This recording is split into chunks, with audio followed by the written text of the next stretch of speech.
bernama Sodalmi dengan CTO-nya Namdosan dan seorang investor bernama Han Ji Pyong, ya kan? Pasti tahu semua, ya. Tapi apakah kalian baru tahu startup setelah nonton drama Korea itu? Today is Monday Slay setiap Senin pukul 7 sampai dengan 7.30 waktu Indonesia bagian Barat.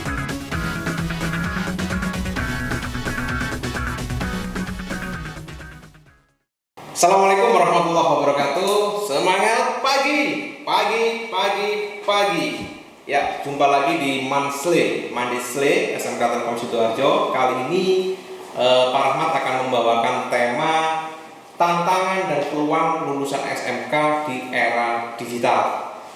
Baik, anak-anak kalian pasti sudah tidak asing lagi dengan istilah startup. Ada yang tahu? Ya, mungkin makin banyak yang tahu setelah ada drama Korea yang mengangkat startup menjadi salah satu judul filmnya.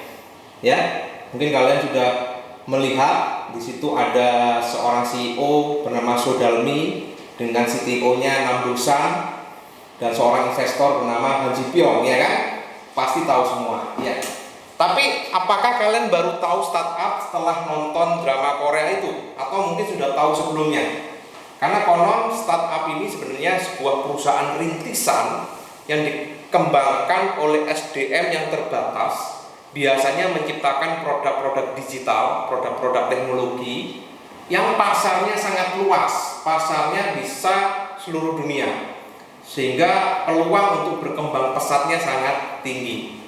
Ini udah berkembang di tahun 90-an semenjak internet booming, semenjak teknologi.com berkembang, karena orang bisa punya perusahaan atau punya produk digital tanpa harus punya perusahaan resmi dulu atau PT dulu. Dan tahukah kalian bahwa ke depan tantangan lulusan IT itu adalah tantangan yang berhubungan dengan era-era digital. Dan itu sudah dijawab oleh para pelaku-pelaku usaha rintisan, yaitu para pemilik-pemilik startup. Sekarang Pak Rahmat ingin bahas tantangan dan peluang itu bagi anak-anak lulusan SMK. Ya, oke, siap ya. Oke, yang pertama kita bicara digital dulu deh. Era digital itu ditandai dengan munculnya revolusi industri 4.0. di mana di revolusi industri 4.0 ini teknologi yang paling berkembang pesat dan dibutuhkan yaitu teknologi kecerdasan buatan atau artificial intelligence, ya, dan Internet of Things, ya, atau perangkat-perangkat yang sudah terhubung ke internet, sehingga teknologi itu memungkinkan komunikasi antara manusia dengan alat. Kalau dulu manusia dengan alat berkomunikasi butuh interface, ya, butuh keyboard misalkan, butuh mouse gitu ya. Sekarang dengan adanya teknologi kecerdasan buatan dan Internet of Things, alat-alat di sekitar manusia itu sudah langsung bisa berinteraksi dengan interface yang lebih canggih, yaitu sensor. Contoh aja misalkan sekarang sudah umum di sebuah rumah lampunya bisa menyala sendiri ketika orangnya masuk gitu ya.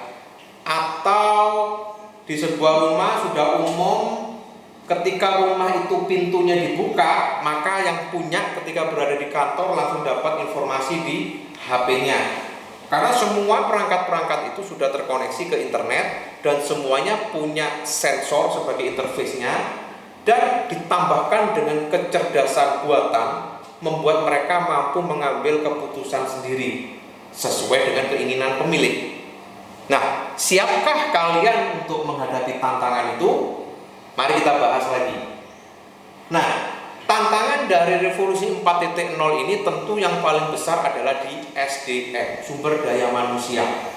Orang-orang yang akan mengisi atau dibalik dari teknologi-teknologi tersebut. Presiden Jokowi pernah menyatakan anak-anak bahwa 2030 sampai 2040 kita bangsa Indonesia itu akan menghadapi bonus demografi. Ya, mudah-mudahan ya memang benar-benar bonus gitu ya. Jangan sampai ini menjadi bencana demografi. Apa artinya demografi? Yaitu pertambahan jumlah penduduk pada usia produktif yang sangat tinggi, melebihi dari tahun-tahun sebelumnya. Jadi di tahun itu, di 10 tahun itu, jumlah tenaga muda atau SDM milenial atau SDM muda di Indonesia itu sangat melonjak tinggi. Jangan sampai ini menjadi bencana, malah menjadi pengangguran, malah tidak punya skill, tidak punya pengetahuan untuk mengisi revolusi 4.0. Justru ini harusnya menjadi bonus. Di saat itu muncullah para CEO, para sodalmi gitu ya. Muncullah para namdosan, para programmer, muncullah para hanjipiong yang memiliki keahlian untuk bisa memprediksi keuangan dan sebagainya. Yang itu pasti akan mempercepat pertumbuhan ekonomi Indonesia, dalam ini teknologi ya. Nah, kuncinya apa untuk menjadikan bonus demografi ini benar-benar bonus? Kuncinya adalah di dunia pendidikan. Dunia pendidikan memberikan bekal kepada setiap generasi muda ilmu dan pengetahuan. Namun dunia pendidikan yang dibutuhkan di industri 4.0 tentu pengetahuan yang mampu diimplementasikan menjadi skill, menjadi keterampilan. Tidak sekedar pintar secara teori, tapi mampu melaksanakan atau mempraktekkan teori itu. Tidak mungkin menjadi sastrawan programmer ya, tapi tidak bisa coding. Nah, oleh karena itu dunia pendidikan yang sangat dibutuhkan ke depan ini adalah vokasi. Salah satunya adalah SMK. Karena di SMK skill itu lebih banyak diberikan daripada pengetahuan. Sehingga stigma yang salah tentang bahwa anak SMK itu keilmuannya kalah sama anak SMA, atau anak SMK ketika akan studi lanjut akan kesulitan karena mereka banyak prakteknya daripada ilmunya. Itu perlahan harus kita bantah bahwa anak SMK justru siap menghadapi revolusi 4.0, justru siap menghadapi era digital karena mereka punya talenta yang sudah siap digunakan untuk mengisi bonus demografi pada tahun 2030 sampai 2040 nanti. Nah, kabar baiknya anak-anak, peluang itu akan muncul karena saat ini sudah ada di Kementerian Pendidikan itu dirjen yang fokus mengurusi vokasi ini, yaitu SMK dan Politeknik. Info terkini yang disampaikan oleh Direktur Vokasi yaitu Pak Wikan, bahwa ada 5 kurikulum yang disesuaikan di SMK. 1. Pelajaran akademik dan teori itu akan dikontekstualkan menjadi vokasional. Artinya kalau ada pelajaran matematika, itu akan menjadi matematika terapan. Nanti kalau ada pelajaran bahasa Indonesianya terapan. Kalau ada pelajaran bahasa Inggris terapan. Ada sejarah dan sebagainya, itu akan difokuskan ke vokasinya. Jadi kalau matematikanya itu yang terkait dengan ilmu SMK-nya. Kalau ilmu SMK-nya tentang jaringan akses, tentang fiber optik, ya ilmu-ilmu perhitungan yang dibutuhkan di fiber optik itu apa aja. Bahasa Indonesia yang terkait dengan teknologi yang dibutuhkan di teknologi fiber optik itu apa aja misalkan. Nah, itu sedang dirancang. Kalau itu semakin terbentuk, maka lulusan SMK ini makin dibutuhkan, makin menjadi SDM yang dibutuhkan oleh era digital. Yang kedua, yang disesuaikan adalah praktek kerja industrinya itu sekarang minimal harus 1 semester. Kalau dulu masih ada yang 3 bulan, ada yang 4 bulan, ini nanti minimal 1 semester, bahkan boleh lebih lama di industri akan lebih baik. Jadi buat anak-anak SMK siap-siap aja nanti mencari industri pasangan yang terbaik sehingga optimalkan waktu kalian belajar di industri. Dan yang ketiga adalah pembelajaran di sekolahnya harus project based learning. Pembelajarannya harus berbasis project. Beruntunglah kalian yang di SMK Telkom Sidoarjo karena itu sudah kita lakukan. Kita sudah punya beberapa kerjasama dengan industri, menghadirkan industri ke sekolah, dan anak-anak melakukan kegiatan belajar mengajar di kelas itu dengan proyek yang real dari industri tersebut. Bahkan lebih beruntung lagi, yang mendampingi mentornya adalah orang-orang industri langsung. Dan ke depan semua SMK akan didesain seperti ini. Perubahan yang keempat yang dilakukan oleh Dirjen Vokasi yaitu adanya mapel pilihan. Jadi selain SMK itu punya program keahlian, misalkan rekayasa perangkat lunak, teknik jaringan, teknik komputer dan jaringan gitu ya, atau multimedia, animasi, atau jaringan akses, itu kompetensi keahliannya. Namun di dalamnya sana nanti ada mapel pilihan, ada peminatan lagi.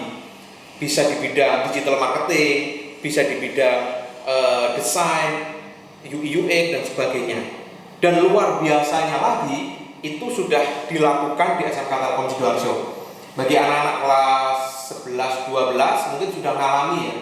Kalian sudah nggak asing dengan DTP, Digital Talent Program, ya. Sebuah program unggulan Skomda yang kita launching bulan Maret tahun lalu, sepekan sebelum pandemi gitu ya, saya masih ingat banget.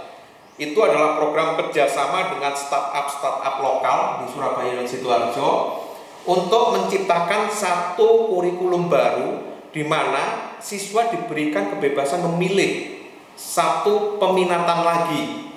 Meskipun jurusan atau kompetensi keahlian sekolahnya adalah teknik jaringan akses telekomunikasi, tapi kalian masih bisa milih apakah mau menjadi hacker, hustler, atau hipster, ya, memilih peminatan sebagai programmer atau sebagai businessman atau sebagai desainer. Dan yang mengisi materi adalah orang-orang industri secara langsung. Kedepan itu akan kita kembangkan, mereka sampai bisa bikin project. Harapannya akan lahir startup lulusan Skomda. Bahkan sebelum lulus, harapannya sudah mampu memberikan manfaat pada lingkungan. Dan ternyata itu adalah program penyusunan Dirjen Vokasi yang kelima. Dan itu sudah kita programkan, namanya co-kurikuler wajib tiap semester. Jadi nanti SMK itu harus memiliki program pengabdian masyarakat tiap semester yang dilakukan oleh setiap siswa. Nah, dulu waktu kita rancang DTP itu salah satunya anak-anak yang sudah lulus atau sudah kompeten dengan skill-skill yang dipilih tadi harus mampu menciptakan solusi bagi lingkungan-lingkungan kecil di sekitarnya. Nah, artinya teman-teman, anak-anakku sekalian, tantangan industri 4.0 atau revolusi industri 4.0 di era digital itu justru sebenarnya menjadi peluang bagi kalian anak-anak lulusan SMK, asalkan kalian benar-benar mengikuti semua menu dan kurikulum SMK sebaik-baiknya. Yang kedua, kalian punya komitmen diri untuk tidak sekedar menjadi bencana demografi, tapi benar-benar menjadi bonus demografi bagi bangsa ini. Saya yakin akan muncul Elon Musk dari Indonesia. Tahu Elon Musk ya? Manusia atau orang terkaya di dunia saat ini yang sudah menggeser posisi Jeff Bezos, ya. Dua-duanya, bahkan yang ketiga sama Bill Gates, ketiganya adalah orang-orang yang bergerak di dunia teknologi, para pengembang-pengembang yang mungkin diawali bisnisnya dari bisnis startup, dari usaha rintisan. Selamat berjuang anak-anakku semuanya, siswa-siswi SMK Telkom Sidoarjo. Mudah-mudahan kalian diberi kemudahan untuk belajar di sini dan dimanapun. Saya yakin masa depan kalian akan lebih cerah dan Indonesia akan bisa lebih sukses lagi. Sekian Mensle pada pagi hari ini. Mudah-mudahan bermanfaat. Ketemu lagi dengan topik-topik yang lebih menarik. Selalu ikuti kanal YouTube SMK Telkom Sidoarjo. Jangan lupa subscribe dan klik lonceng notifikasinya. Wassalamualaikum warahmatullahi wabarakatuh.